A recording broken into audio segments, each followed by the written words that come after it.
प्रिय विद्यार्थियों, second year नीति शास्त्र के प्रश्न पत्र में आज हम सुखवाद और स्वार्थवाद के नैतिक सिद्धांत क्या हैं इसकी चर्चा आरंभ कर रहे हैं।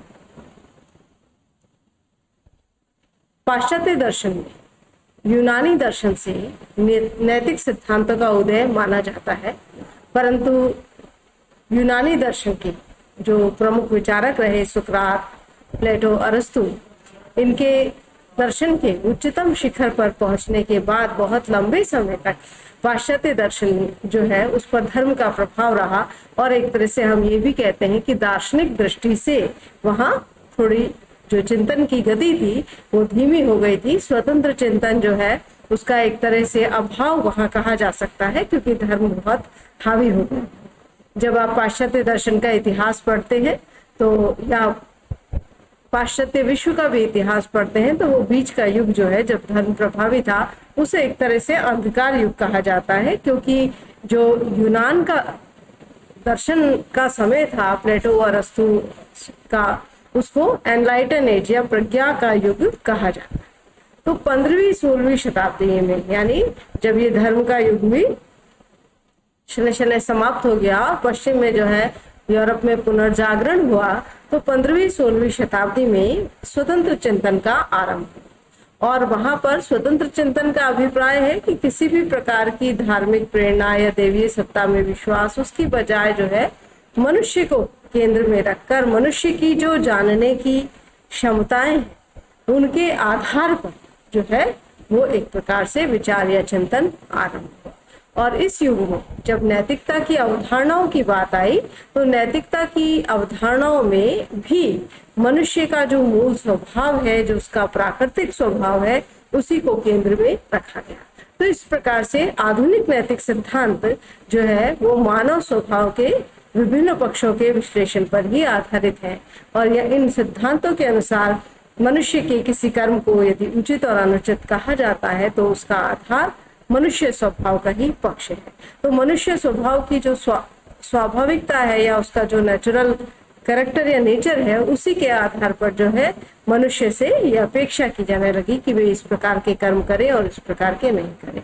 तो आधुनिक नैतिक सिद्धांत जिसमें सुखवाद, स्वार्थवाद और उपयोगितावाद, तीन जो है परिणाम सापेक्ष सिद्धांत आपके सिलेबस में है। परिणाम सापेक्ष सिद्धांत के अंतर्गत जैसा कि आप जानते हैं कि ये वो सिद्धांत हैं जो किसी कर्म का मूल्यांकन इस आधार पर करते हैं कि उस कर्म से किस प्रकार का परिणाम पैदा होता है। तो इस दृष्टि से परिणाम सापेक्ष नैतिक सिद्धांत उन कर्मों को शुभ कहते हैं जिनसे जो है उस सिद्धांत के अनुसार जो स्वीकार्य शुभ है उसका उत्पादन होता है।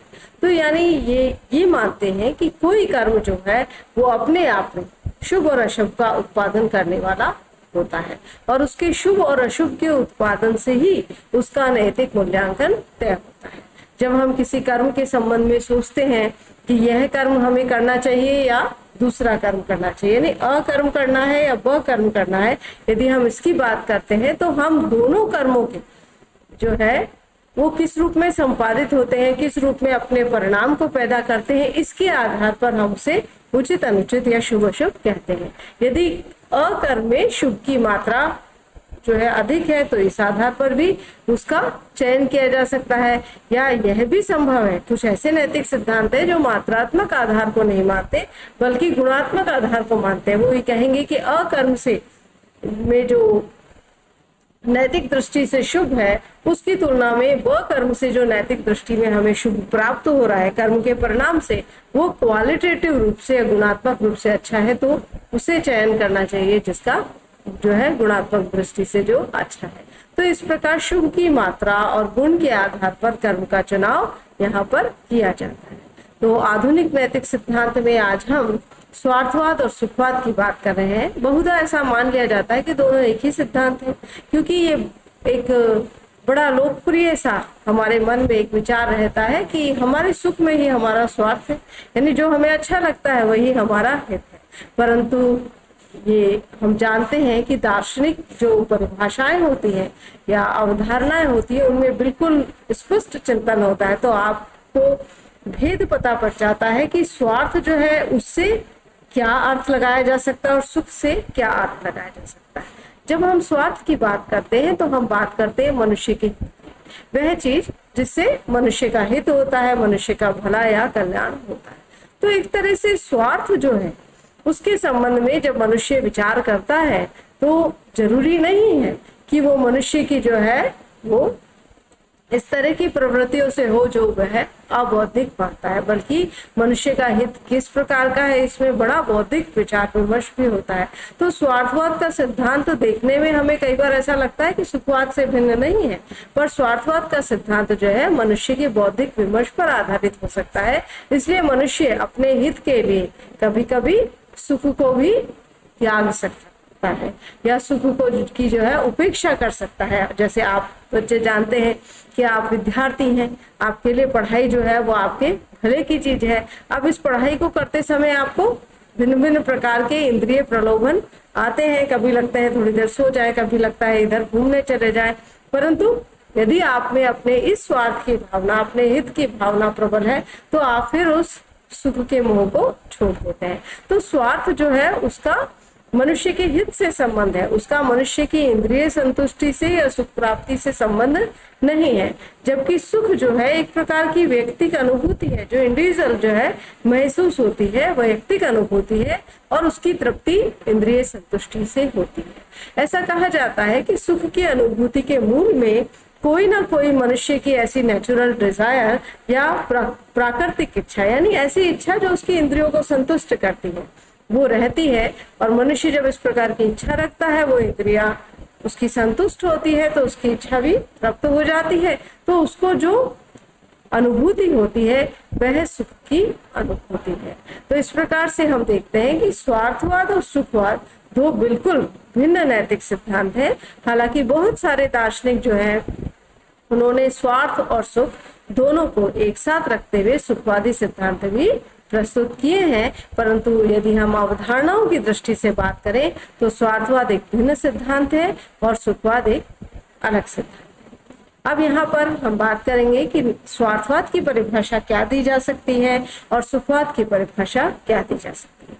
चूंकि ये दोनों ही नैतिक सिद्धांत के संबंध में हम यहाँ इनकी विवेचना कर रहे हैं, तो एक नैतिक सिद्धांत का तात्पर्य है कि वह सिद्धांत सामाजिक जीवन जीने वाले जो सामान्य वयस्क स्वस्थ मनुष्य हैं, यानी जो शारीरिक और मानसिक रूप से विकसित हो चुके हैं, उनके द्वारा किए जाने वाले ऐच्छिक कर्मों का मूल्यांकन करने के लिए शुभ अशुभ का मापदंड प्रस्तुत करता है।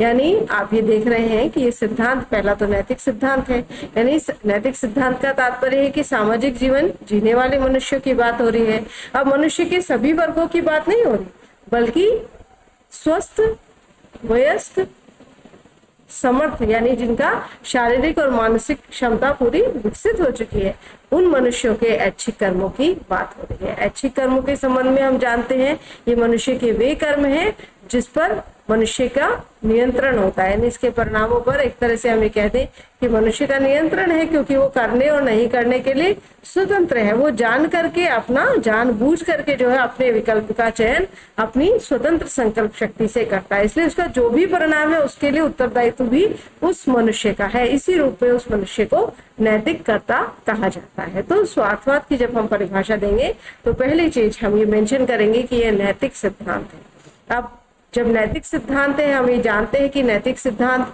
शुभ अशुभ का या उचित अनुचित का मापदंड प्रस्तुत कर रहा है, तो हम ये बताएंगे कि यहाँ पर मापदंड क्या है।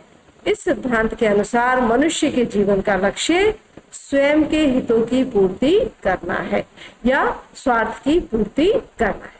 यानी इस सिद्धांत के अनुसार हम ये कहें कि मनुष्य का परम लक्ष्य क्या है या मनुष्य का जो है स्वतः साध्य शुभ, यानी अपने आप में शुभ मनुष्य के लिए क्या है, तो यह सिद्धांत कहेगा कि स्वार्थ ही जो है मनुष्य के लिए स्वतः साध्य शुभ है। यानी मनुष्य अन्य भी इच्छाएं कर रहा है, यदि सुख की भी इच्छा कर रहा है, यदि ज्ञान की भी इच्छा कर रहा है, यदि चरित्र की भी इच्छा कर रहा है, तो इसका मतलब है कि ज्ञान से, चरित्र से, सुख से अंततः उसके स्वार्थ की पूर्ति हो रही है। तो यहाँ पर स्वतः साध्य शुभ जो है वो स्वार्थ है। तो इस प्रकार से स्वार्थवाद की परिभाषा की जा सकती है। इसी तरह से सुखवाद की यदि हम परिभाषा करें तो इस नैतिक सिद्धांत के अनुसार मनुष्य के जीवन का लक्ष्य सुख प्राप्त करना है। तो इस सिद्धांत के अनुसार स्वतः साध्य शुभ क्या है, स्वतः साध्य शुभ सुख है। तो किसी और चीज को यदि हम कहते हैं, जैसे हम कहते हैं कि आप पढ़ाई कीजिए आपको सुख प्राप्त होगा, या हम कहते हैं कि आप जो है एक अच्छी सी जो है रोजगार का विकल्प चुनिए, उस रोजगार के विकल्प से आपको सुख प्राप्त होगा, या हम ये भी कहते हैं कि भाई आप इसकी मदद करिए, इसकी मदद करने से आपको सुख प्राप्त होगा। यानी सब चीजों को जो है हम अंतिम रूप से किसमें घटा रहे हैं, सुख में। कि कोई भी कर्म यदि हम करने को प्रवृत्त हो रहे हैं तो उसके मूल में जो प्रेरणा है वो सुख प्राप्त करने की प्रेरणा है, क्योंकि सुख ही एकमात्र ऐसा आधार है जिसको हम स्वतः साध्य शुभ रूप में शुभ कह सकते हैं, या अपने आप में शुभ कह सकते हैं। देखिए दो तरह से होता है शुभ। एक तो होता है साधन दृष्टि से। जब साधन दृष्टि से हम कहते हैं शुभ है तो अपने आप में शुभ नहीं होता, बल्कि वो किसी अन्य परिणाम की अपेक्षा से शुभ होता है। जैसे हम ये कहते हैं कि आप पढ़ाई करिए, इस पढ़ाई के करने से आपको रोजगार प्राप्त होगा, तो यहाँ पढ़ाई करना कैसा हो गया, ये आपका साधन की दृष्टि से शुभ है। परंतु यदि हम ये कहते हैं ज्ञान प्राप्त करिए, क्योंकि ज्ञान प्राप्त करना अपने आप में बहुत अच्छा जो है वो अच्छी बात है, या ज्ञान प्राप्त करना अपने आप में शुभ है, तो यहाँ पर जो आपका विद्या अर्जन है, ज्ञान प्राप्त करना है, वो स्वतः साध्य शुभ है। तो सुखवाद के सिद्धांत में इसी दृष्टि से जो है सुख को स्वतः साध्य शुभ माना जा रहा है। शुभ का अर्थ जैसा कि पहले भी हमने बताया था, वह जो मनुष्य के लिए वांछनीय है, वह जो मनुष्य के लिए कल्याणकारी है, उसे शुभ कहा जाता है। तो इस प्रकार से आज के लेक्चर में हमने ये जाना कि आधुनिक नैतिक सिद्धांत कौन से हैं, हमने ये जाना कि परिणाम सापेक्ष नैतिक सिद्धांत क्या होते हैं। तीसरी बात जो हमने जानी वो ये जानी कि स्वार्थ और सुख में भेद होता है, इसलिए स्वार्थवाद और सुखवाद अलग अलग सिद्धांत हैं। और चौथी चीज कि इनकी हम परिभाषा किस प्रकार से कर सकते हैं। तो आज के लिए अभ्यास प्रश्न जो आपके परीक्षा की दृष्टि से आपको करने चाहिए, सुख की परिभाषा दीजिए, स्वार्थवाद की परिभाषा दीजिए और सुखवाद की परिभाषा दीजिए।